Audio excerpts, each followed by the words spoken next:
Hello friends. Jharkhand के district को हम लोग पढ़ रहे थे और अभी तक उत्तरी छोटानागपुर के 4 जिलों को पढ़ाया जा चुका है। हजारीबाग, गिरिडीह, कोडरमा, चतरा। ये लेक्चर नंबर 5 है। लेक्चर नंबर 5 और इसमें हम लोग पढ़ने वाले हैं रामगढ़ जिला। इसमें हम लोग रामगढ़ जिला पढ़ने वाले हैं। ओके। अ, मैंने आपको कहा था कि इसमें बहुत सारे फैक्ट्स हैं, तो वो फैक्ट्स आपको रटना नहीं है। जिस समय जो लेक्चर अपलोड किया जा रहा है, जो लेक्चर बनाया जा रहा है, आपको उस समय वो कंटेंट देख लेना है। और जब क्वेश्चंस करवाया जाएगा तो क्वेश्चन विथ एक्सप्लेनेशन होगा। उस समय सारे क्वेश्चंस को देखने हैं।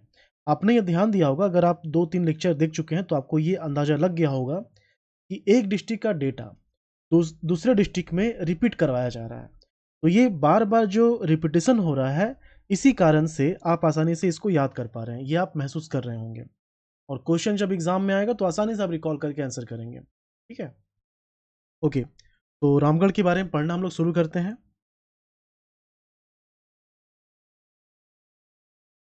झारखंड के दो नए डिस्ट्रिक्ट, एक रामगढ़ है, दूसरा खूंटी है। दोनों की जो स्थापना हुई है, ये कब? 12 सितंबर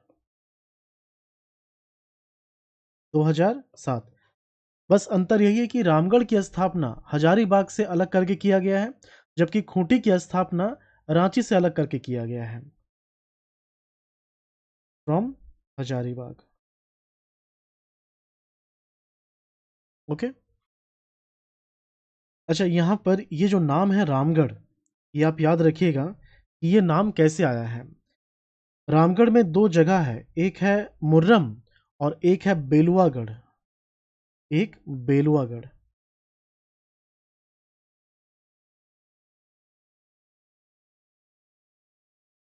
बेलुआगढ़। ओके। तो ये जो मुर्रम है, इससे राम लिया गया और ये बेलुआगढ़ से गढ़ लिया गया, इससे बना है रामगढ़। और ये जो है, मैं ऐसे ही नहीं रैंडमली नहीं बोल रहा हूँ, ये सेंसस में मेंशन किया हुआ है। झारखंड के बहुत सारे ऑफिशियल डॉक्यूमेंट हैं, उसमें ये मेंशन किया गया है कि रामगढ़ का जो नाम है ये कैसे डिराइव हुआ है। ओके। तो ये ध्यान रखिएगा, ये दोनों जगह रामगढ़ में मौजूद है। ओके।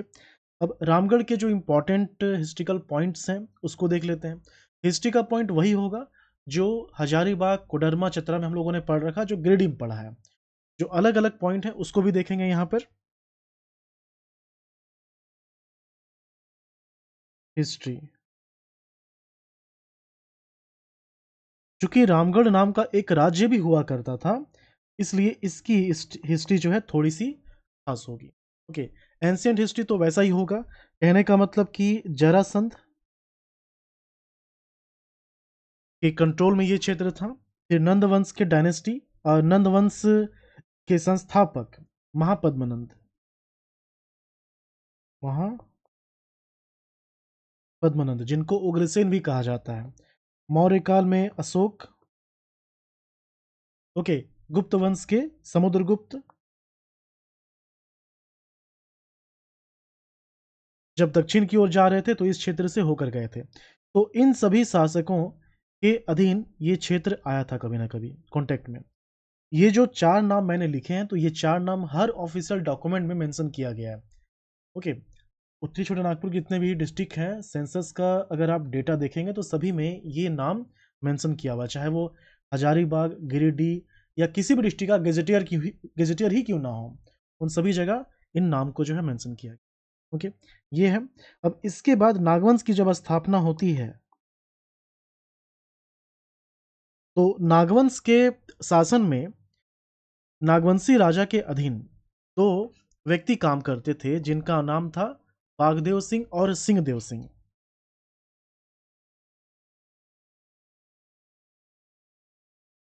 बागदेव सिंह और सिंहदेव सिंह, ये दोनों जो थे, अब कह सकते हैं कि सेनापति जैसे थे, या फिर नागवंशी के कहने पर कहीं अगर किसी तरह का विद्रोह हो रहा है तो उसको कंट्रोल करते थे। तो रामगढ़ के क्षेत्र में ही उस समय कर्णपुरा का एक राजा हुआ करता था। ओके। तो उसी के कार्यकाल में एक विद्रोह होता है।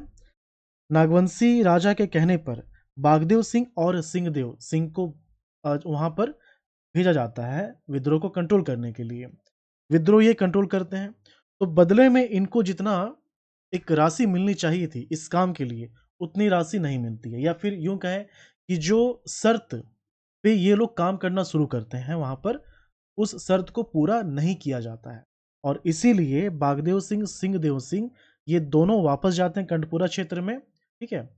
और वहाँ के जो राजा होते हैं उनको पदवी से हटाकर वो पूरा का पूरा क्षेत्र अपने कब्जे में ले लेते हैं और क्षेत्र का और भी विस्तार करने के बाद एक नए राज्य की स्थापना करते हैं, जिसका नाम है रामगढ़। ओके, तो 1368 में इस राज्य की स्थापना होती है। 1368 में रामगढ़ राज्य की स्थापना होती है और किसी एक नाम को चूज़ करना हो, तो बागदेव सिंह के द्वारा इस राज्य की स्थापना की जाती है। मेन फैक्टर जो थे, वो बागदेव सिंह ही थे।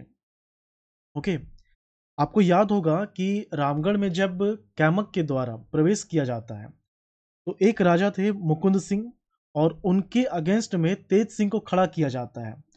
बागदेव सिंह के वंश में मुकुंद सिंह है, सिंहदेव सिंह के वंश में तेज सिंह है। ओके, ये ध्यान रखिएगा। तो रामगढ़ राज्य की स्थापना हो गई है। पहले राजा कौन बनते हैं? बागदेव सिंह। इस समय रामगढ़ की जो राजधानी होती है वो किससे बनाया जाता है? रामगढ़ की राजधानी ये बनाया जाता है सीसिया को। ये पूरा का पूरा कैपिटल आप याद रखेंगे।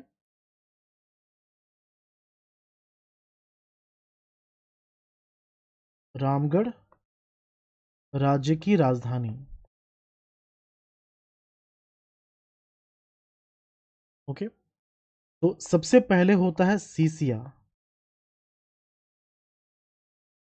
सीसिया। ओके, इसको जो है सीसिया को बहुत जगह सीरा लिखा गया है, SIRA, सीरा ये लिखा गया है। सीसिया के बाद होता है उर्दा। ओके, फिर होता है बादम, उसके बाद रामगढ़, फिर इचाक और अंत में पद्मा। ओके, ये जो है सीसिया और उर्दा, ये बागदेव सिंह के कार्यकाल में था और बागदेव सिंह के द्वारा ही ये राजधानी इस्टेब्लिश की गई। ठीक है, जब बादम की बात आती है तो बादम के समय राजा कौन था? हेमंत सिंह। मतलब हेमंत सिंह ने ही रामगढ़ राज्य की राजधानी उर्दा से बादम इन्होंने किया था और हेमंत सिंह के द्वारा ही बादम का किला बनाया जाता है। कब? 1642 में बादम का किला ये खुद अपने लिए बनाते हैं रहने के लिए। ओके, बादम से राजधानी को जो है रामगढ़ परिवर्तित किया जाता है। रामगढ़ जो है ये 1670 में बनता है। किसके द्वारा ये राजधानी बनाई जाती है? दलेल सिंह। ओके, फिर इचाक होता है, तो इचाक जो है ये तेज सिंह के द्वारा बनाया जाता है, by Tej Singh. Okay, Padma जो है ये लास्ट कैपिटल है रामगढ़ का और ये किसके द्वारा बनाया जाता है? ब्रह्मदेव नारायण सिंह। ब्रह्मदेव नारायण सिंह के द्वारा। ठीक है, ये हो गया। अभी मुकुंद सिंह की बात कही गई, तो मुकुंद सिंह जो राजा बनते हैं वो 1770 में बनते हैं। 1770 में राजा कौन बनता है? मुकुंद सिंह। इसके पहले ही कैमक जो है हजारीबाग से जुड़ चुका था जंगल तराई जिला के कार्य के लिए। हालांकि जो जंगल तराई है, जंगल महल अलग है, जंगल तराई अलग है। जंगल महल तो 1805 में बनता है, जंगल तराई अलग है। ओके, 1770 में मुकुंद सिंह राजा होते हैं यहाँ के। ओके, अच्छा ये जो क्षेत्र है, जैसे आपने देखा ये रामगढ़ राज्य है। रामगढ़ राज्य की राजधानी एक जो है रामगढ़ है। ओके, तो ये जो रामगढ़ है इसको जंगल डिस्ट्रिक्ट ऑफ रामगढ़ कहा जाता था। तो कंफ्यूज नहीं करना है। मैं यहाँ पर ये बताने वाला हूँ कि जो रामगढ़ है ये जंगल डिस्ट्रिक्ट ऑफ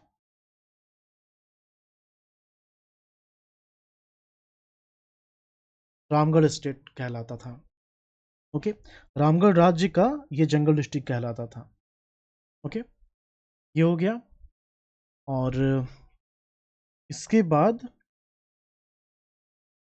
कैप्टन कैमक, अ, एक तो रामगढ़ हो गया, रामगढ़, इसके बाद छोटा नागपुर खास हो गया, फिर पलामू हो गया। इन 3 क्षेत्रों में अंग्रेजों का जो प्रवेश होता है वो कैप्टन कैमक के कंट्रोल से होता है। मतलब लीड कौन कर रहे थे? कैप्टन कैमक कर रहे थे। ओके, तो कैप्टन कैमक जो है इनको मिलिट्री कमांडर बनाया जाता है या मिलिट्री कलेक्टर कह सकते हैं। मिलिट्री कलेक्टर बनाया जाता है इसका रामगढ़ डिस्ट्रिक्ट का।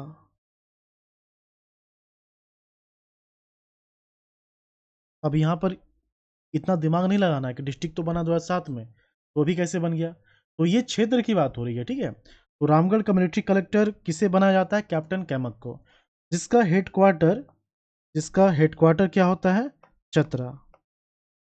जिसका हेडक्वार्टर चतरा होता है। ओके, इसके बाद चतरा वाले लेक्चर में मैंने आपको बताया था कि राजा राम मोहन राय जो है यहाँ पर 1 वर्ष रहे थे रजिस्ट्रार के पोस्ट पे।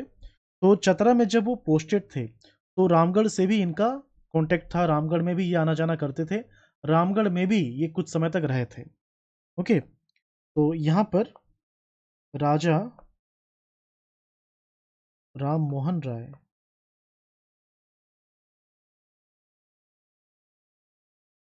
1805 से लेकर 1806 ये चतरा और रामगढ़ दोनों जगह थे।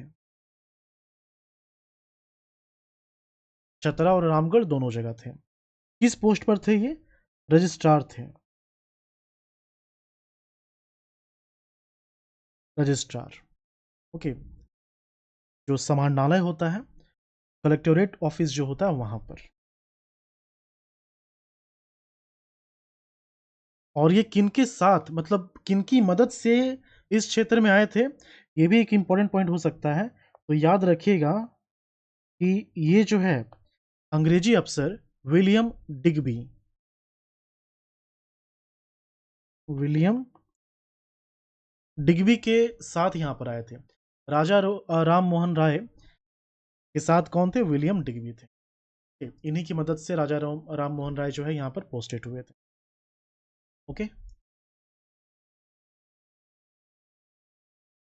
अलग अलग विद्रोह हुए इस क्षेत्र में, राष्ट्रीय स्तर पे, ओके, फिर क्षेत्रीय स्तर पर। तो इन ये जो एरिया है रामगढ़ का, यहाँ से जिन्होंने राष्ट्रीय आंदोलन को लीड किया, जिन्होंने क्षेत्रीय आंदोलन को लीड किया, तो उसमें से कुछ नाम जो इम्पोर्टेंट है ये आप याद रखिएगा, एग्जाम में आ चुका है। ओके, जेपीसी के एग्जाम में ये क्वेश्चन आया था। लूबिया मांझी, बैनू मांझी,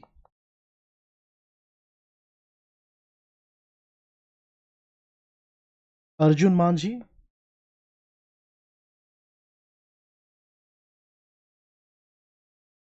रूपू मांझी,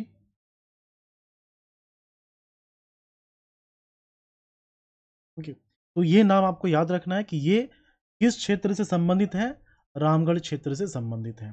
ओके, इसके बाद 8 जनवरी 1858, इस दिन क्या होता है? इस दिन जब 1857 का विद्रोह हुआ था, तो रांची रामगढ़ के बीच चुट्टूपाली घाटी आता है। चुट्टूपालू घाटी बोलते हैं या चुट्टूपाली घाटी भी बोला जाता है। तो इस घाटी को शेख भिखारी और टिकैत उमराव सिंह ने अपने कब्जे में ले रखा था। ठीक है, रास्ता ब्लॉक करके रखा था ताकि कोई अंग्रेज ना ही अंदर आ सके और ना ही बाहर जा सके। ठीक है, तो शेख भिखारी और टिकैत उमराव सिंह को इसी जगह फांसी दी गई थी। शेख भिखारी और टिकैत उमराव सिंह, टिकैत उमराव सिंह। ओके, कहाँ फांसी दी गई थी?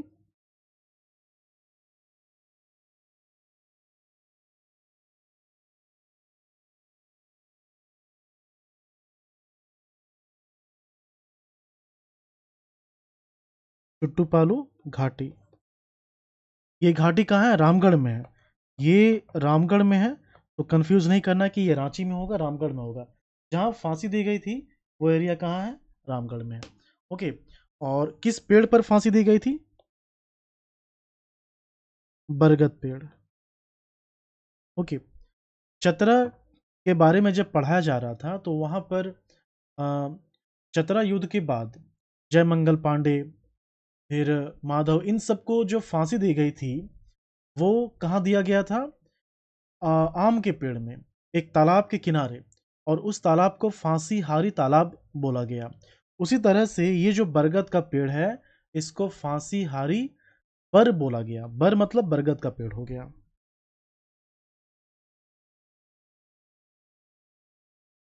फांसी हारी बर, ओके, या बोर भी बोला गया है। तो फांसी हारी बर, इसका मतलब ये बरगद का पेड़ हो गया। ठीक है, और ये जो चुट्टूपालू घाटी है इसे ललकी घाटी भी कहा गया है। ललकी घाटी। ओके, और कौन कौन से इंपॉर्टेंट इंसिडेंट है इतिहास से संबंधित जो है? राष्ट्रीय आंदोलन का जब समय था तो उस समय कांग्रेस का सेशन यहाँ हुआ था। कौन सा अधिवेशन था? 53rd। कब हुआ था? 1940।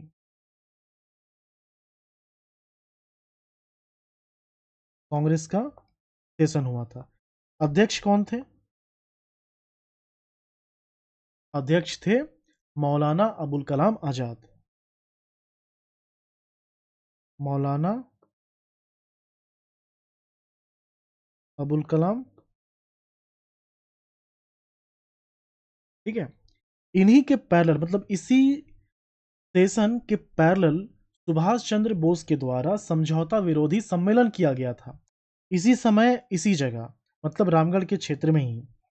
ओके, तो समझौता विरोधी सम्मेलन कब हुआ था?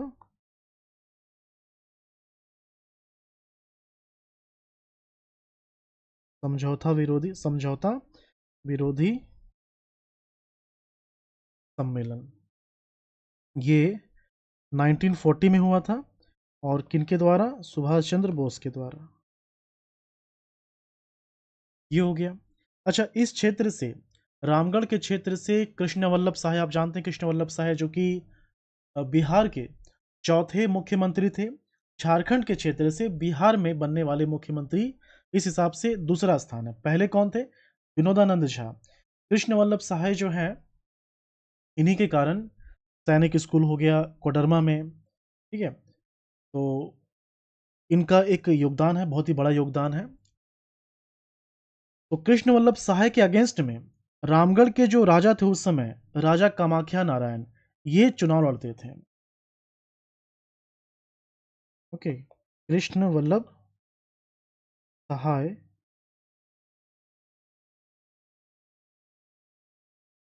Versus Kamakhya Narayan Singh. Kamakhya,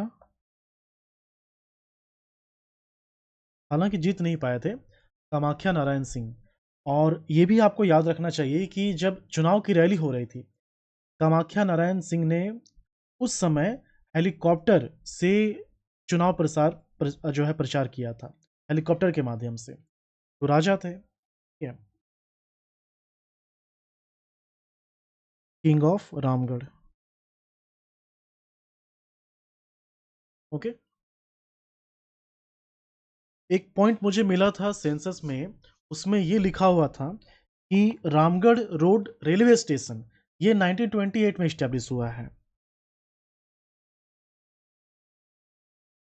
Ramgarh road railway station, इसके बारे में बताया गया है। ये वेबसाइट में भी है, जो रामगढ़ का वेबसाइट है उसमें भी ये मेंशन किया गया है कि रामगढ़ रोड रेलवे स्टेशन 1928 में इस्टेब्लिश हुआ है। अब रामगढ़ की बात करेंगे तो रामगढ़ कैंट है, कैंटनमेंट। ओके, हो सकता है कि ये उसी चीज़ को मेंशन कर रहा है, Ramgarh road railway station Ramgarh cantt हो सकता है। 1928 में ये इस्टेब्लिश हुआ है, ये याद रखिएगा अगर कभी एग्जाम में आ जाए तो। ठीक है। और हम लोगों ने देखा कि जो रामगढ़ है ये इस्टेब्लिश कब होता है, रामगढ़ जिला ये 12 सितंबर 2007 को इस्टेब्लिश होता है। लेकिन इसके पहले ये डेफिनेटली अनुमंडल बना होगा। तो अनुमंडल कब बनता है, 1991 में।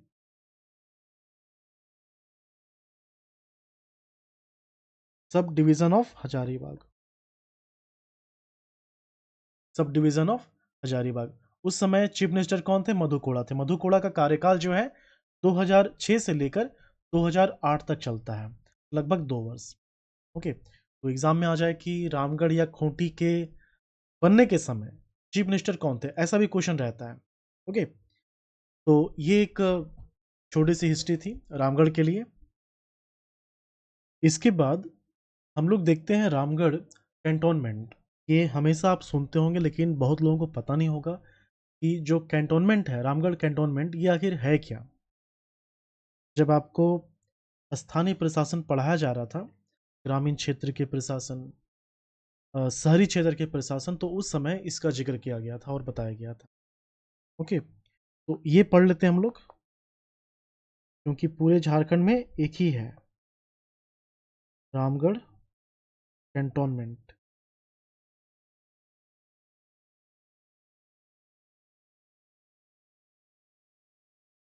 देखिए, ये जो कैंटोनमेंट है ये फ्रेंच वर्ड से बना है। इसका मतलब होता है टेम्पररी रेजिडेंस। और ब्रिटिश के टाइम में ब्रिटिश की जो सेना थी, तो जो भी मिलिट्री पर्सनल हुआ करते थे, तो उनके फैमिली के लिए या फिर उनके रहने के लिए एक टेम्पररी ये जो है रेजिडेंस बनाया गया था। ठीक है, यही बाद में चलकर टेम्पररी तो नहीं है, ये परमानेंट ही हो गया है। ओके, अब इसमें क्या है, जैसे शहरी क्षेत्र के अलग अलग यूनिट होते हैं, जैसे नगर निगम होता है, नगर निकाय होता है, नगर पंचायत होता है, नगर पालिका, नगर परिषद, ये सब होता है ना। टोटल 8 कैटेगरी है, उसमें से एक है कैंटोनमेंट। तो कैंटोनमेंट का क्या है कि अलग अलग इसमें ग्रुप बांटा जाता है। ठीक है, इसमें क्लास 1 होगा, क्लास 2 होगा, क्लास 3, क्लास 4, अलग अलग क्लास होता है। ये डिपेंड करता है कि जिस एरिया में कैंटोनमेंट बनाया गया है, मतलब ये कहाँ बनाया जाएगा, जिस एरिया में मिलिट्री पर्सनल के निवास हुआ करते थे, आवास हुआ करते थे, जो मिलिट्री पर्सनल से संबंधित है। ओके, तो उस एरिया को क्या किया जाता है कि से स्टेट गवर्नमेंट के कंट्रोल में ना रख करके डिफेंस मिनिस्ट्री के कंट्रोल में रखा जाता है। ओके, उसी को बनाया जाता है कैंटोनमेंट। तो इसके अलग अलग क्लासेस हैं, 4 क्लासेस हैं। तो जितना ज़्यादा एरिया रहेगा, जितना ज़्यादा पॉपुलेशन रहेगा, एग्जैक्टली देखना है पॉपुलेशन नॉट एरिया। तो पॉपुलेशन जितना ज़्यादा रहेगा उतना ही ये क्लास ऊपर होता चला जाएगा। मतलब अगर क्लास 1 है तो सबसे बड़ा एरिया है ये, इसमें 50,000 से ज़्यादा आबादी है। ओके, 50,000 से ज़्यादा आबादी है। जैसे जैसे ये डिक्रीज होगा तो 2, 3, 4 इस तरह से क्लास होगा। ठीक है, रामगढ़ कैंट जो है ये क्लास 1 है, ये कैटेगरी 1 है। रामगढ़ कैंटोनमेंट ये कैटेगरी 1 है। ओके, अब यहाँ पर क्या है, जैसे ये पूरा का पूरा रामगढ़ डिस्ट्रिक्ट हो गया। ओके, ये क्या है, रामगढ़ डिस्ट्रिक्ट हो गया। अब इसका एक छोटा सा एरिया लेते हैं, ये वाला, ये क्या है, रामगढ़ कैंट हो गया। शॉर्ट में कैंट बोलते हैं इसको। तो ये जो एरिया है यहाँ पर मिलिट्री पर्सनल भी रहेंगे, ओके, और यहाँ पर सिविलियंस भी रहेंगे। ये दोनों लोग रहते हैं, क्योंकि ऐसा तो नहीं है कि पूरा का पूरा ये एक मिलिट्री स्टेशन है तो फुल कमांड होगा मिलिट्री का, इसलिए इस एरिया में सिविलियंस भी बसे होते हैं। अब सिविलियंस बसे होते हैं, अब स्टेट गवर्नमेंट कोई नियम लेके आ रही है या फिर किसी तरह का कोई स्कीम है, ओके, अपने शहरी क्षेत्रों के लिए स्टेट गवर्नमेंट ने कोई स्कीम बनाया है, उस स्कीम को रामगढ़ के सभी क्षेत्रों में लागू किया जाएगा, लेकिन इस एरिया में लागू नहीं होगा। क्यों? क्योंकि ये जो है डिफेंस मिनिस्ट्री के अंतर्गत आता है, ना कि राज्य सरकार का। ओके, यहाँ का जो कमांड है वो मिलिट्री के हाथ में होगा, ना कि स्टेट गवर्नमेंट के हाथ में। इसके लिए नियम कौन बनाएगी? डिफेंस मिनिस्ट्री, मिलिट्री के द्वारा ही नियम बनाए जाते हैं। ओके, तो ये एक दिक्कत है। दूसरा क्या है कि सिविलियंस भी रहते हैं और मिलिट्री पर्सनल भी एक ही साथ रहते हैं, एक ही एरिया में रहते हैं, तो ये भी एक प्रॉब्लम है। और यही कारण है कि रिसेंटली 2023 में सेंट्रल गवर्नमेंट ने एक नोटिफिकेशन इशू किया है कि जितने कैंटोनमेंट एरिया है उन सभी को मिलिट्री स्टेशन बना दिया जाएगा। मिलिट्री स्टेशन बनाने का मतलब ये हुआ कि वहाँ पर सिविलियंस की एंट्री अलाउड नहीं होगी। ये पूरी तरह से मिलिट्री पर्सनल के हाथ में चला जाएगा। आपने देखा होगा जैसे रांची में है मिलिट्री स्टेशन, ओके, तो ये पूरी तरह से मिलिट्री के हाथ में चला जाएगा, यहाँ पर सिविलियंस नहीं रह पाएंगे। रामगढ़ कैंटोनमेंट ये क्या है? जैसे नगर निगम होता है, नगर पंचायत, निकाय, उसी तरह से ये होता है कैंटोनमेंट। तो पूरे झारखंड में एक ही है रामगढ़ कैंटोनमेंट। हिंदी में क्या बोलते हैं इसको? छावनी। तो इसको बोला जाएगा रामगढ़ छावनी। रामगढ़ छावनी, ओके, कैंटोनमेंट क्या हो गया? छावनी हो गया। ठीक है, अब ये तो आप समझ गए कि कैंटोनमेंट आखिर है क्या। तो डेफिनेटली किसी ना किसी मिलिट्री का ये एक सेंटर रहा होगा, ये सेंटर है। तो दो रेजिमेंट आपको याद रखना है, एक पंजाब रेजिमेंट, दूसरा सिख रेजिमेंट।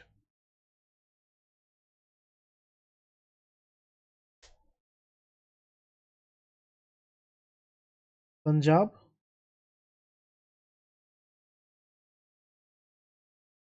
रेजिमेंट और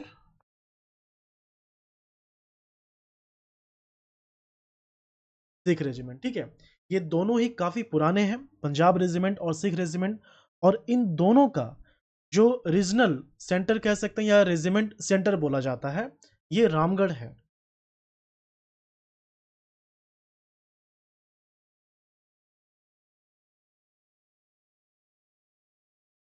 रेजिमेंट सेंटर कहाँ है? रामगढ़। तो ये दो रेजिमेंट के लिए रामगढ़ जाना जाता है, एक पंजाब रेजिमेंट हो गया और दूसरा सिख रेजिमेंट हो गया। ओके, अच्छा, इसमें जो है ये ईयर आप याद रखिएगा, पंजाब रेजिमेंट का ईयर मेंशन किया हुआ है कि इसका रेजिमेंट सेंटर ये 1976 रेजिमेंटल सेंटर बोला जाता है। तो पंजाब रेजिमेंट का रेजिमेंटल सेंटर रामगढ़ कब बना है? 1976 में बना है। ओके, ओके, अब जो हम लोग एक फिक्स्ड डेटा देख रहे थे, जैसे कि एरिया, पॉपुलेशन, विधानसभा, लोकसभा, उन सभी चीज़ों को देखते हैं। सबसे पहले बाउंड्री, रामगढ़ की जो बाउंड्री है, ओके, तो इसका मैप जो है, ये मैप जो मैं यूज़ करता हूँ ना, इसको टेलीग्राम में सेंड किया गया है, तो अच्छे से आप याद कर लीजिएगा। ये बाउंड्री का बहुत ही बढ़िया मैप है।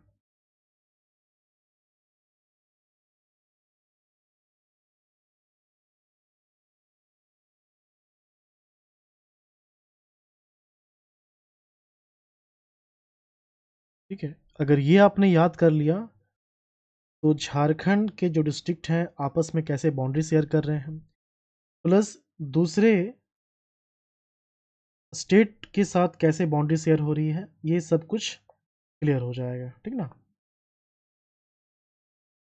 तो यहाँ पर रामगढ़ की बात हो रही है। ये देखिए, ये रामगढ़ है, ये रामगढ़ है। ओके, तो यहाँ पर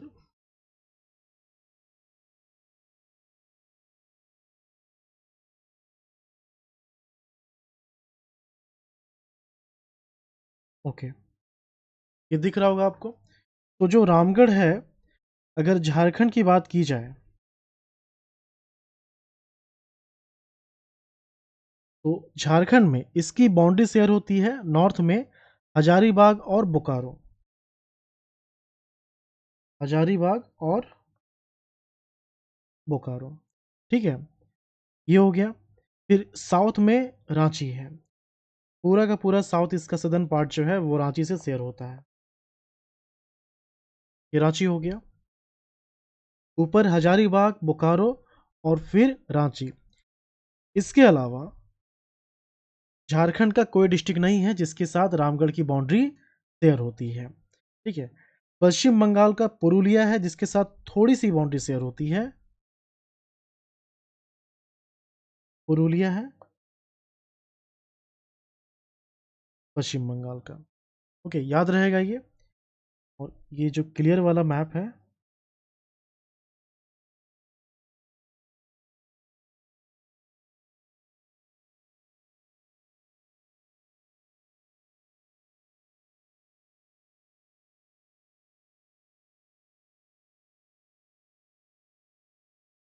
ये है ना। तो हम लोगों ने क्या देखा कि रामगढ़ जो है, एक बोकारो हो गया, हजारीबाग और रांची, बस यही 3 डिस्ट्रिक्ट है। और ये क्या है, पुरुलिया है। ओके, ये जो है पुरुलिया है। तो झारखंड के कितने डिस्ट्रिक्ट हो गए, झारखंड के 3 डिस्ट्रिक्ट।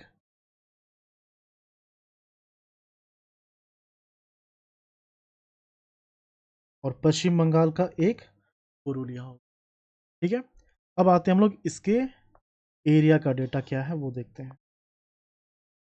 एरिया, झारखंड का जो एरिया वो कितना है, झारखंड का एरिया है 79,716 स्क्वायर किलोमीटर।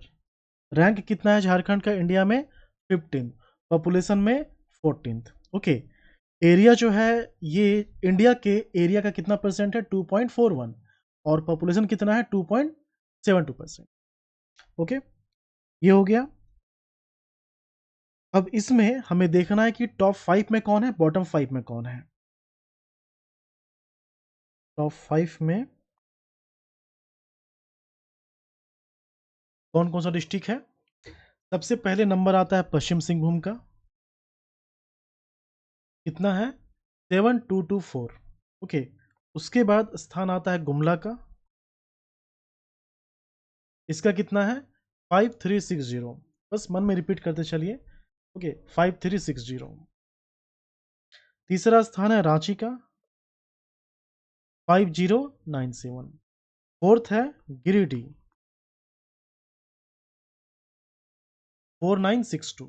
इसके बाद है पलामू, इसके बाद है पलामू, 43। ये क्या हो गया, टॉप 5। बॉटम 5 की बात करें तो सबसे पहले नाम आता है किसका, रामगढ़ का। ओके, कितना है रामगढ़ का, 1341। फिर आता है लोहरदग्गा, लोहरदग्गा का 1502। उसके बाद पहले पाकुड़ आएगा या जामताड़ा आएगा, पहले पाकुड़ आएगा। हालांकि पाकुड़ और जामताड़ा दोनों का 1811 है। पाकुड़ फोर्थ में, जामताड़ा, इन दोनों का कितना है, 1811 है। इसके बाद धनबाद का स्थान, इसके बाद धनबाद का स्थान, ठीक है, ये हो गया। रामगढ़ का कितना है, रामगढ़ का है 1341 स्क्वायर किलोमीटर।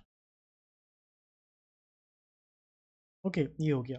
अभी तक हम लोगों ने क्या क्या पढ़ा, देखिए रामगढ़ को अगर काउंट किया जाए तो टोटल 5 डिस्ट्रिक्ट हो गया है ना। उत्तरी छोटा नागपुर में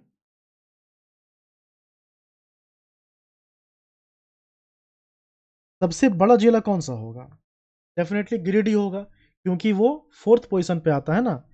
तो सबसे पहले गिरिडीह। ओके, गिरिडीह के बाद किसका स्थान आता है? गिरिडीह के बाद स्थान आता है चतरा का। ओके, ये जो है गिरिडीह का है 4962, चतरा इसका 3718। चतरा के बाद किसका स्थान है? हजारीबाग। याद होगा ही, कितना है? 3555। ओके, हजारीबाग के बाद है बोकारो। बोकारो अभी हम लोगों ने पढ़ा नहीं है, इसके बाद पढ़ेंगे। 2883। बोकारो के बाद किसका स्थान है? कोडरमा। कोडरमा कितना है? ये 2540। ओके, अब जो दो बच गया है, तो बॉटम 5 में रामगढ़ का भी नाम है और धनबाद का भी नाम है। रामगढ़ सबसे लास्ट में है और बॉटम 5 पांचवें स्थान पे है धनबाद। तो 6 में हो जाएगा यहाँ पर धनबाद और लास्ट में आ जाएगा रामगढ़। धनबाद का है 2040 और 7वें स्थान पे है रामगढ़। कितना है ये? 1341। ये उत्तरी छोटानागपुर का पूरा डिस्ट्रिक्ट का सीक्वेंस हो गया। जब क्वेश्चन करवाया जाएगा तो ये डेटा बहुत ही काम आएगा, ठीक ना? इसको आप ध्यान में रखिएगा, वहाँ रिपीटेशन होगा इसका। ओके, ये एरिया हो गया। अब जो एरिया है इसके हिसाब से फॉरेस्ट कितना है ये भी देख लेते हैं हम लोग। रामगढ़ में फॉरेस्ट कितना है ये भी देख लेते हैं।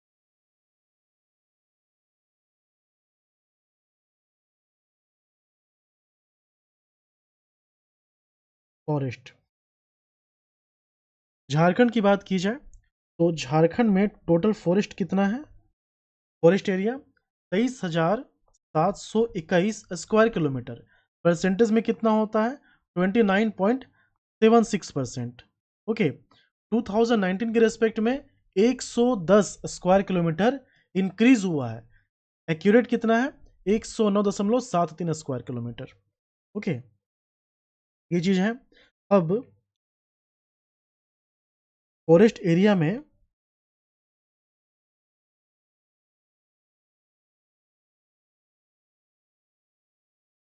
रामगढ़, इसका कितना है? क्योंकि एरिया इसका कम है तो फॉरेस्ट एरिया भी कम होगा। जोग्राफिकल एरिया कम है तो फॉरेस्ट एरिया भी कम होगा। जोग्राफिकल एरिया कितना है? 1341 स्क्वायर किलोमीटर। फॉरेस्ट एरिया इसका है 331 square kilometre. 331 square kilometre. Okay, forest में भी जो टॉप 5 और बॉटम 5 में है उसको याद रखिए, ठीक है?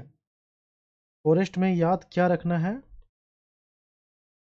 Top 5, bottom 5। ओके, फिर टॉप 3 इंक्रीमेंट,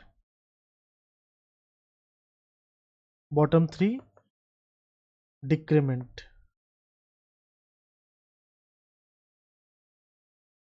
ये इंक्रीमेंट वाला हो गया, बस इतना याद रखिए। बाकी सभी इंडिविजुअल डिस्ट्रिक्ट को याद करने की जरूरत नहीं है। हाँ, एक और याद रखेंगे आप कि 2019 के रिस्पेक्ट में कोडरमा, लातेहार, लोहरदग्गा और पाकुड़, ये जो 4 डिस्ट्रिक्ट है इसमें फॉरेस्ट का एरिया कम हुआ है।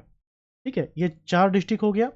गोड्डा में फॉरेस्ट एरिया जैसा था वैसा ही है 2019 के रिस्पेक्ट में, 0% चेंज हुआ है। ठीक है, बस इतना आपको ध्यान रखना है। क्लियर? फॉरेस्ट का 331 स्क्वायर किलोमीटर एरिया हो गया रामगढ़ के लिए। अब इसके कुछ इंडस्ट्री को देखते हैं, मिनरल्स को देखेंगे।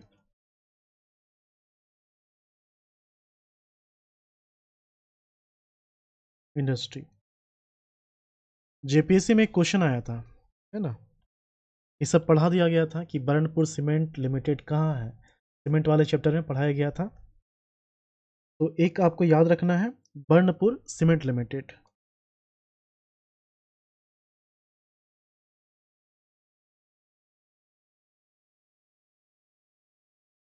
ये रामगढ़ में है, लेकिन मैंने कहा था ना कि अगर कोई इंडस्ट्री है, ओके, या कोई स्कूल है, तो आपसे डायरेक्टली वो पूछेगा कि इस डिस्ट्रिक्ट के कौन से शहर में है।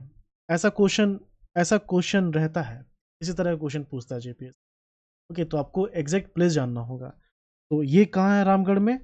पतरातू में है, ये पतरातू में है। ठीक है।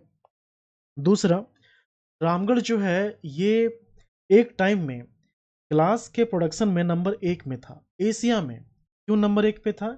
यहाँ पर एक कंपनी स्टैब्लिश किया गया था जिसका नाम था Indo Asahi glass factory. Indo Asahi glass factory, short में इसको IAG बोला जाता है। ये जो कंपनी है इसको इस्टेब्लिश किया गया था 1952 में रामगढ़ में।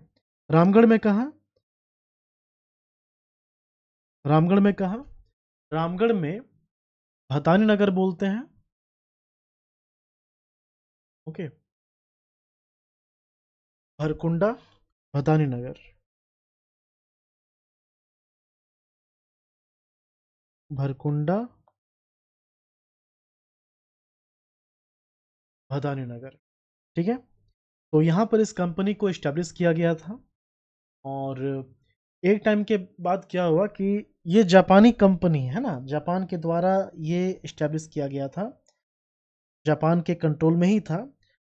धीरे धीरे इंडियंस का शेयर इसमें बढ़ता चला गया। और अभी स्थिति ये है कि एक बार तो 2004 में ये क्लोज हुआ था। ठीक है। फिर वापस से स्टार्ट हुआ, फिर 2011 में क्लोज हुआ और अभी तक ये ऑपरेशन में नहीं आ पाया है। ठीक है। और अभी जापान के तो कंट्रोल में कुछ हद तक है, साथ ही साथ मधु कोड़ा जो सीएम रह चुके हैं झारखंड के, उनके भाई हैं। उन्हीं, अगर यहाँ पर बात किया जाए कि सबसे ज़्यादा शेयर किसका है, तो उनका नाम आता है। ओके, तो अभी फिलहाल यही है स्थिति कि ये जो है बंद पड़ी है। ठीक है। लेकिन इसका नाम एशिया में था, एशिया में सबसे ज़्यादा कांच का प्रोडक्शन होता था इस कंपनी के कारण। ये हो गया इंडोसाई ग्लास फैक्ट्री। अच्छा, यहाँ पर जो मैंने ईयर बताया आपको कि 52 में ये इस्टेब्लिश हुआ था, 52 में ये इस्टेब्लिश हुआ था। फिर अलग अलग टाइम पीरियड है, शुरुआत में ये जापान के कंट्रोल में नहीं था, 57 में ये जापान के कंट्रोल में आया, फिर शेयर बढ़ता चला गया। पूरी तरह से जो है ये 64 में कंस्ट्रक्शन में आया था। 64 में जब मैंने आपको इंडस्ट्री पढ़ाया था, उसमें जब इसका जिक्र किया गया था तो 1964 बताया गया था। ठीक ना, तो ये भी ध्यान रखिएगा, 52 और 1964। इसमें इंडियन शेयर भी है और प्लस जापान का भी शेयर है। ठीक है। और शुरुआत में 52 में ये इस्टेब्लिश हुआ था। तो ये एक पॉइंट ऐड कर लीजिएगा। ठीक ना, 1952 ये एक ऐड कर। देखिए अब क्या है ना कि जितना कंसेप्चुअल क्लास मैंने पढ़ा दिया है, ठीक है, तो अगर कुछ ऐड करना होगा, मुझे कुछ भी अपडेट देना होगा, तो लेक्चर वही रहेगा, पीडीएफ में उस पेज को ऐड कर दिया जाएगा और आपको इन्फॉर्म कर दिया जाएगा कि कहाँ कहाँ क्या अपडेट हुआ है। ठीक ना, अगर कुछ वैसा रहा तो। क्लियर? जैसे कि इकोनॉमिक सर्वे भी नया है। अब इकोनॉमिक सर्वे में कुछ नया डेटा अगर ऐड किया गया है किसी पर्टिकुलर चीज़ के बारे में जो ऑलरेडी पढ़ा दिया गया है, तो वो चीज़ अगर मुझे लगा कि अलग से बताना चाहिए तो बता दूंगा, अदरवाइज उसी पीडीएफ में या लेक्चर में उसी पीडीएफ में ऐड कर दिया जाए जो पहले पढ़ा दिया गया था। ठीक है, ताकि सभी चीज़ों को एक साथ आप पढ़ सकें। ओके, ये हो गया। मिनरल्स में सर्वाधिक कौन सा मिनरल्स यहाँ पाया जाता है? कोयला। और कर्णपुरा कोल फील्ड जो है इसी एरिया में आता है। ठीक है, तो कोयला जो है यहाँ पर सबसे ज़्यादा मिलता है, मतलब रामगढ़ में जितने मिनरल्स हैं उसमें सर्वाधिक कोयला है। ओके। ओके, इसके बाद देखते हैं हम लोग विधानसभा, लोकसभा ये सब पढ़ेंगे, प्रखंड अनुमंडल। उसके पहले अभी और इम्पोर्टेंट पॉइंट्स देखते हैं।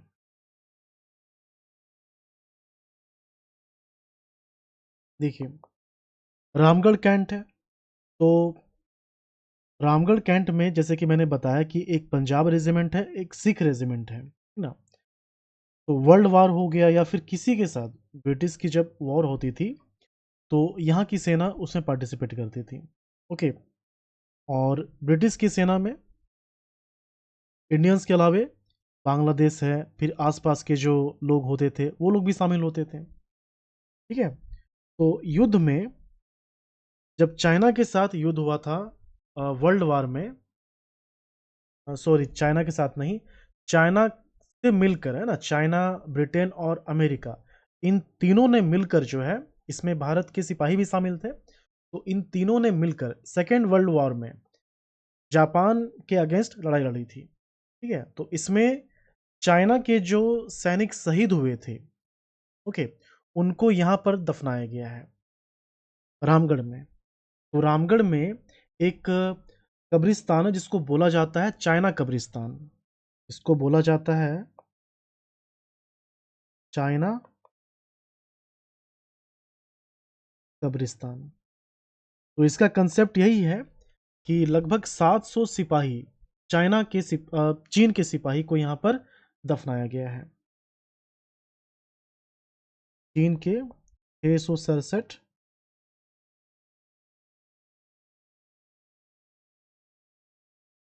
को यहाँ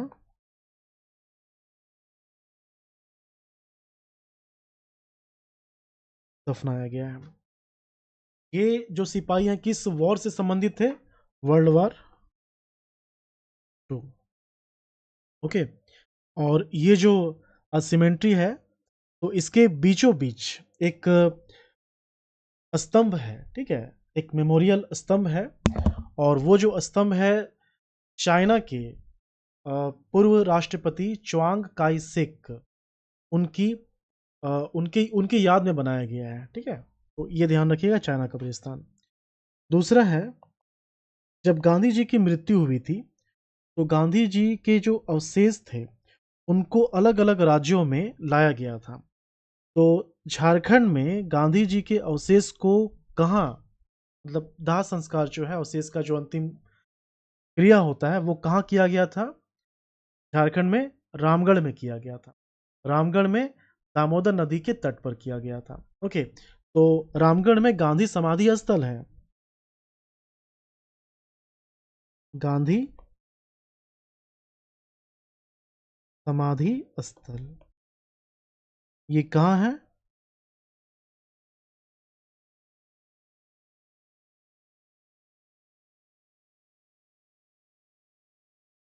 ये रामगढ़ में है और दामोदर नदी के तट पर है।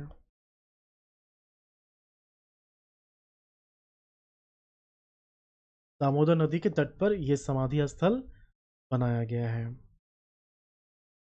अब देखते हैं टूरिस्ट प्लेसेस को।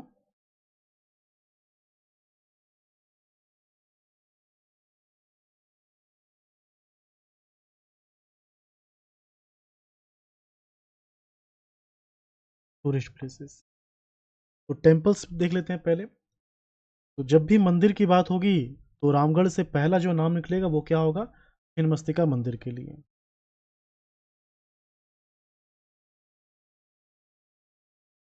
छिन्नमस्तिका मंदिर, जिसको रजरप्पा मंदिर भी कहते हैं। ओके, तो ये जो मंदिर है कहाँ है? ये रजरप्पा में है। ये रजरप्पा में है। ओके, और दो नदियों के संगम पर स्थित है। कौन कौन सी नदी है? एक है दामोदर और दूसरा भेड़ा या भैरवी नदी बोलते हैं इसको। इन दोनों के संगम पर स्थित है ये मंदिर। ठीक है, रामगढ़ राज्य की ये जो है कुल देवी थी, अभी भी है। छिन्नमस्तिका जो है ये रामगढ़ राज्य की कुल देवी मंदिर है। ठीक है, ये हो गया। और ये जो छिन्नमस्तिका मंदिर है, इसको मैंने अभी बताया था कुछ देर पहले कि जो रामगढ़ राज्य है, रामगढ़ राज्य का रामगढ़ जो क्षेत्र था, जो जिसको कैपिटल बनाया गया था, जो शहर, उसको जंगल डिस्ट्रिक्ट कहा जाता था, जंगल डिस्ट्रिक्ट ऑफ रामगढ़, क्योंकि ये पूरा का पूरा जंगलों से घिरा हुआ था। ओके, तो देश आज़ाद होने के पहले ये जो मंदिर था ये पूरी तरह से जंगलों से घिरा हुआ था, और यही कारण है कि इसको वन दुर्गा मंदिर भी कहा जाता है।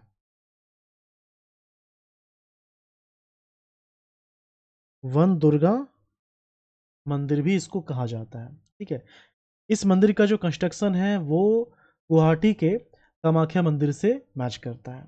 और वहीं और जो यहाँ के जो तांत्रिक हैं, जो पुजारी हैं, वो कहाँ से लाकर बसाए गए हैं? कोलकाता के दक्षिणेश्वरी काली मंदिर से। ठीक है, ये हो गया। उसके बाद दूसरी जो मंदिर है वो है कैथा शिव मंदिर। शुरुआत में आपको बताया गया था कि कैपिटल किस किसने चेंज किया था। टोटल 6 कैपिटल हुए हैं रामगढ़ के। सबसे पहले सीसिया, फिर उर्दा, ये दोनों बागदेव सिंह ने ही इस्टेब्लिश किया था। इसके बाद हेमंत सिंह बादम में राजधानी बनाते हैं। फिर दलेल सिंह एक राजा आए रामगढ़ में। दलेल सिंह, इन्होंने क्या किया, 1670 में रामगढ़ की राजधानी बादम से रामगढ़ कर दी। बादम से रामगढ़, ये कैपिटल ट्रांसफर हो गया। तो रामगढ़ जो राजधानी है ये कब किया गया था? 1670 में किया गया था। और इसी समय एक मंदिर की स्थापना की गई जिसको बोलते हैं कैथा शिव मंदिर। इसी समय इसकी स्थापना की गई थी। ओके, और ये जो मंदिर है ये दामोदर नदी के तट पर है। कैथा शिव मंदिर एक्चुअल में है ये शिव मंदिर, ये शिव मंदिर है। लेकिन इस मंदिर के पास में एक गुफा है और उस गुफा में जो है एक प्रतिमा स्थापित है जिसको कैथेश्वरी देवी कहते हैं। मतलब यहाँ पर भगवान शिव की भी पूजा होती है और कैथेश्वरी माँ की भी पूजा होती है, इसलिए इस मंदिर को बोलते हैं कैथा शिव मंदिर। ओके, तो ये जो है शिव प्लस कैथेश्वरी माँ, इनकी पूजा होती है। ठीक है, ये हो गया। तीसरा मंदिर जो इंपॉर्टेंट है इसको बोलते हैं टूटी झरना मंदिर। टूटी झरना मंदिर। देखिए, ज़्यादातर इस तरह का जो क्वेश्चन, ये जो प्लेसेस हैं जैसे मंदिर है, वाटरफॉल है, या कोई जगह हो गया, ओके, इंडस्ट्री हो गया, शिक्षण संस्थान हो गया, तो इससे संबंधित जो क्वेश्चन आता है वो डायरेक्ट आपसे प्लेस पूछता है। ज़्यादा चांसेस यही होता है कि प्लेस पूछेगा आपसे, स्थान पूछेगा कहाँ पर है टूटी झरना मंदिर। लेकिन ऐसा नहीं कि आप डिस्ट्रिक्ट याद कर लें, डिस्ट्रिक्ट वाला क्वेश्चन बहुत ही कम रहता है। ओके, टूटी झरना मंदिर ये रामगढ़ में है और रामगढ़ कैंट के पास है।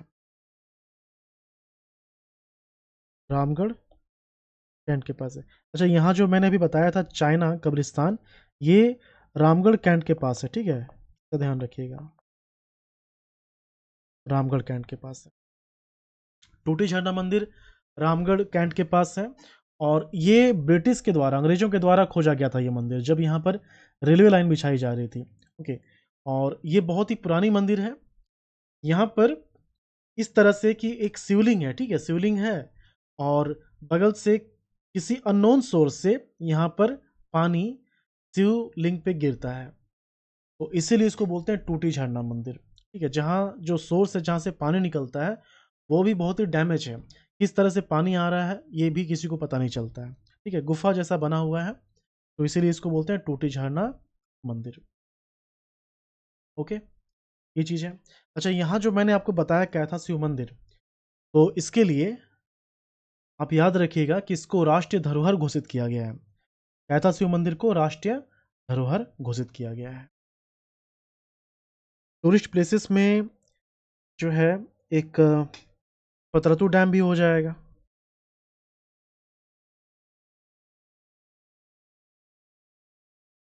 पतरातू डैम, ये जो डैम है ये इसी के नाम पे है ना, इसी के नाम पे प्रखंड का नाम है पतरातू। ओके, और इसी डैम इसी डैम के द्वारा जो पतरातू थर्मल पावर प्लांट है उसको वाटर की सप्लाई इसी डैम से होती है। ठीक है, पतरातू डैम किस नदी पर ये बना हुआ है? नलकारी नदी पर बना हुआ है। ये जो है नलकारी नदी पर बना हुआ है। तो पीटीपीएस को भी देख लेते हैं यहाँ पर एक साइड में। PTPS, Patratu thermal power station, ये यूएसएसआर सोवियत संघ की मदद से 1973 में बनाया गया था। कब? 1973 में। ओके। और इसके मदद से ये जो पीटीपीएस है, इसके मदद से एचईसी को जो है इलेक्ट्रिसिटी सप्लाई दी जाती है। ठीक है। और पानी कहाँ से आता है? पतरातू डैम से आता है। चूंकि थर्मल पावर स्टेशन है तो बहुत ही ज़्यादा पानी की ज़रूरत होती है, जिससे वाष्प बनाकर फिर टरबाइन को मूव करवाया जाता है। तो ये पीटीपीएस हो गया। अब इम्पोर्टेंट वाटरफॉल्स देख लेते हैं।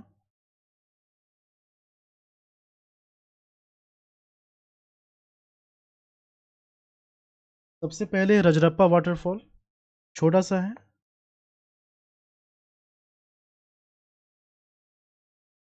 रजरप्पा वाटरफॉल, तो ये जो है रजरप्पा वाटरफॉल, भैरवी नदी जब दामोदर में मिलती है तो उसी से ये वाटरफॉल का इस वाटरफॉल का निर्माण होता है। ओके। भैरवी या भेड़ा नदी, और ये दामोदर है। तो इसी से जो है वाटरफॉल का निर्माण होता है। कितना हाइट है इसका? मात्र 4 मीटर हाइट है। मात्र 4 मीटर हाइट है। ओके। फिर एक है निमी वाटरफॉल।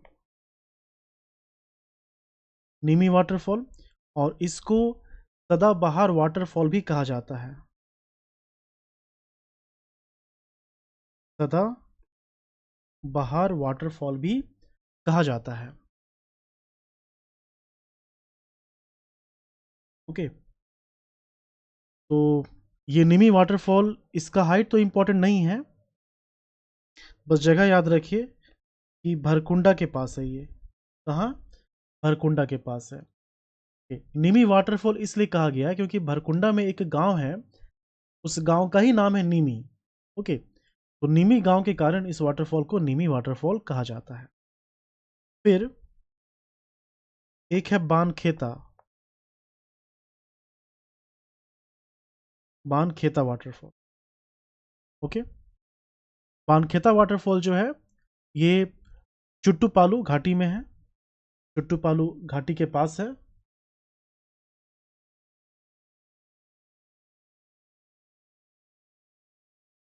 ओके। बस ये लोकेशन याद रखिएगा। फिर है धारा वाटरफॉल।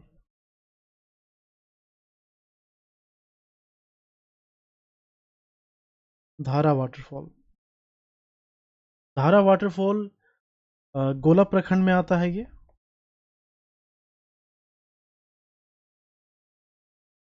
धुरधुरिया।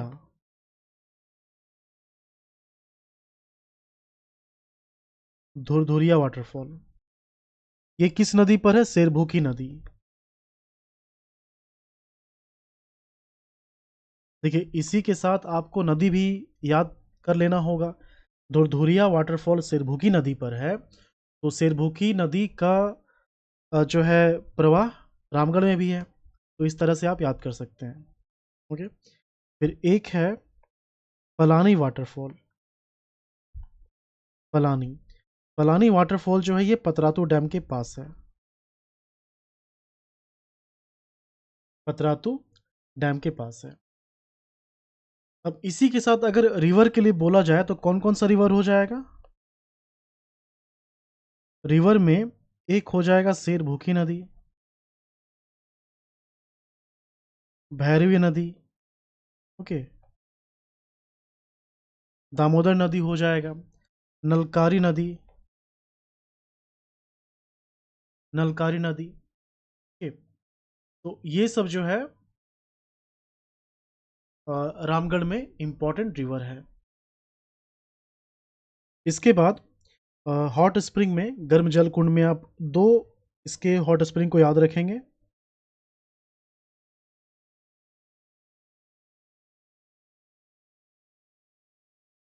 गर्म जल कुंड,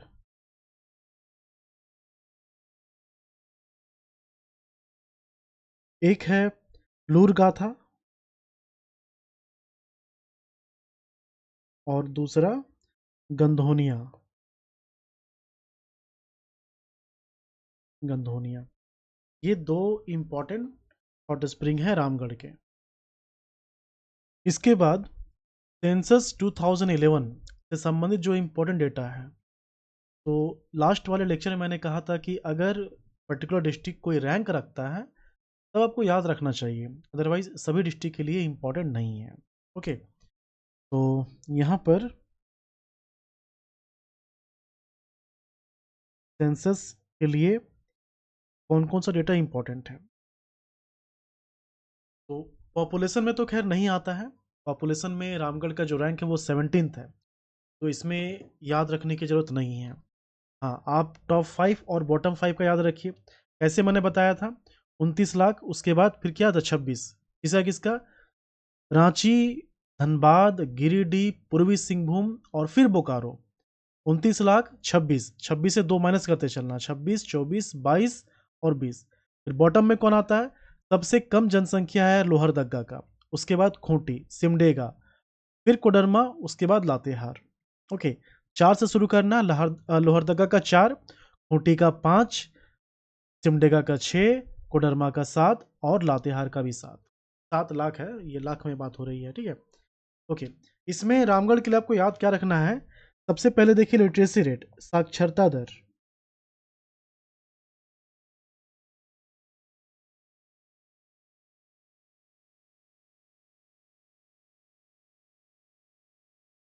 लिटरेसी रेट झारखंड का कितना है, ये है 66.41%।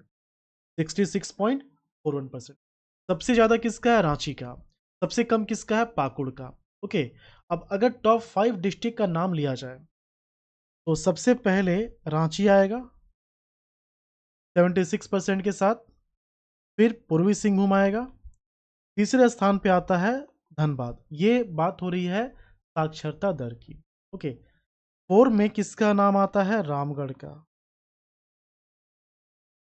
और 5वां स्थान किसका है, बोकारो। 5वां स्थान किसका है, बोकारो। Okay, top 5। तो यहाँ पर पर्टिकुलर आपको ये याद रखना चाहिए कि रामगढ़ का लिटरेसी रेट कितना है। देखिए रैंक आ गया है, टॉप 5 बॉटम 5 में अगर है तो उसका डेटा आप याद रखिए। तो रामगढ़ में 73 है, 73.17%, ये है साक्षरता दर। ओके, अब लिंगानुपात की बात की जाए तो झारखंड का देखिए कहीं कहीं लिखा रहता 949, लेकिन एक्चुअल में 948 है। इवन सेंसस का डेटा अगर आप देखेंगे तो इंडिविजुअल जो एक सारांश होता है डिस्ट्रिक्ट का, तो उसमें 949 लिखा हुआ है। ओके, लेकिन बाकी सभी जगह 948 लिखा हुआ है। ठीक है, तो ऑफिशियल डॉक्यूमेंट खुद जो है डेटा को वेरी करता है। अब इसमें स्टूडेंट्स क्या करेंगे। ओके, तो अब देखते हैं हम लोग लिंगानुपात। झारखंड के लिए कितना है, झारखंड के लिए है 948। सबसे ज़्यादा है पश्चिम सिंहभूम का, सबसे कम है धनबाद का। ठीक है, तो टॉप में किसका स्थान है, पश्चिम सिंहभूम, कितना है 1005 है। ओके, बॉटम में कौन आता है, बॉटम में आता है धनबाद। कितना धनबाद का, 909। इसके बाद किसका स्थान है, इसके बाद रामगढ़ का स्थान है। मतलब रामगढ़ का जो लिंगानुपात है ये सही नहीं है, 921। तीसरे स्थान पे मतलब बॉटम से बोकारो, कितना है इसका, 922। अब देखते हैं हम लोग रामगढ़ के विधानसभा क्षेत्र, लोकसभा क्षेत्र, प्रखंड, अनुमंडल और अंत में बस इतना ही तो है, और वैसा कुछ नहीं है। इकोनॉमिक सर्वे में कोई इंपॉर्टेंट डेटा इसका नहीं है रामगढ़ का।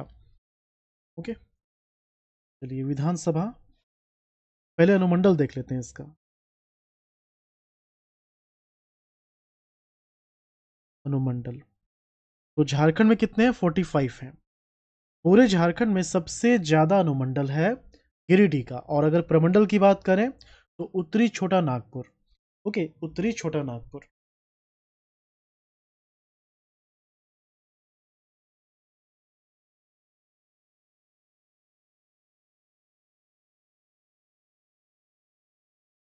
कितना है ये, 13 है।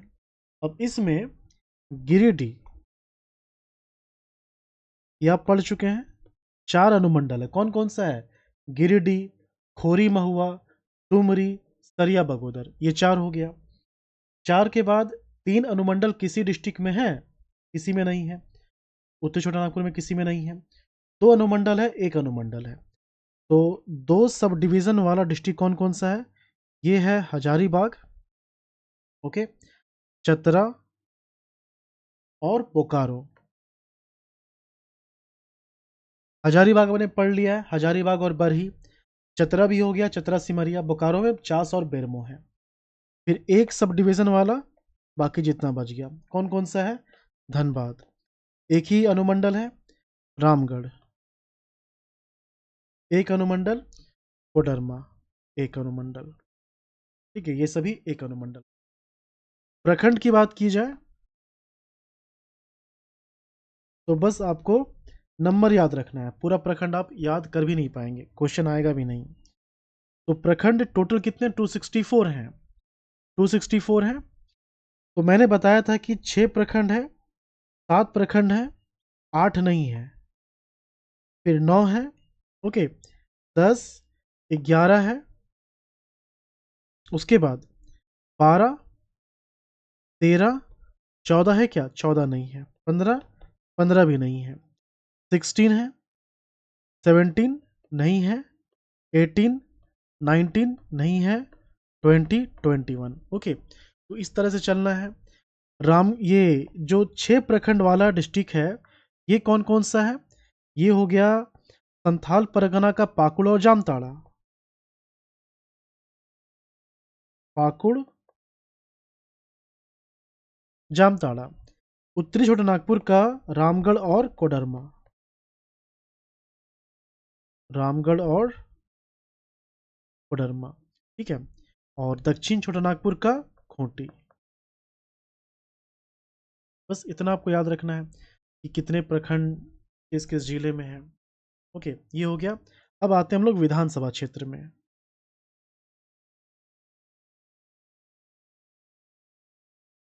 विधानसभा, पूरे झारखंड में कितने विधानसभा क्षेत्र हैं? 81। शेड्यूल कास्ट के लिए 9, शेड्यूल ट्राइब के लिए 28, अनरिजर्व कितने हैं? 44। ओके, ये हो गया। अब अभी तक हम लोगों ने जो देखा है पिछली क्लासेस में, उसमें हम लोगों ने देखा गिरिडीह के लिए,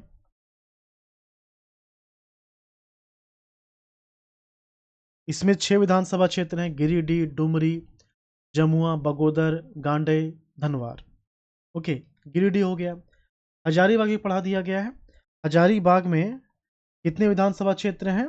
इसमें 4, बड़का गांव, बरही, हजारीबाग और बरकट्टा। ओके, ये हो गया। चतरा भी हो गया है। चतरा में 2 विधानसभा क्षेत्र हैं, चतरा और सिमरिया, और ये दोनों शेड्यूल कास्ट के लिए रिजर्व हैं। ठीक है। फिर कोडरमा, कोडरमा में 1 विधानसभा क्षेत्र है। ओके, और अभी हम लोग देख रहे हैं रामगढ़। रामगढ़, तो रामगढ़ में 2 विधानसभा क्षेत्र है। एक है रामगढ़, दूसरा मांडू। रामगढ़ और मांडू। ओके, ये हो गया। अब लोकसभा देखेंगे तो इसमें जो लोकसभा क्षेत्र है हजारीबाग, ठीक है, तो हजारीबाग लोकसभा में 2 डिस्ट्रिक्ट के विधानसभा क्षेत्र शामिल हैं। अब इसको देख लेते हैं इधर।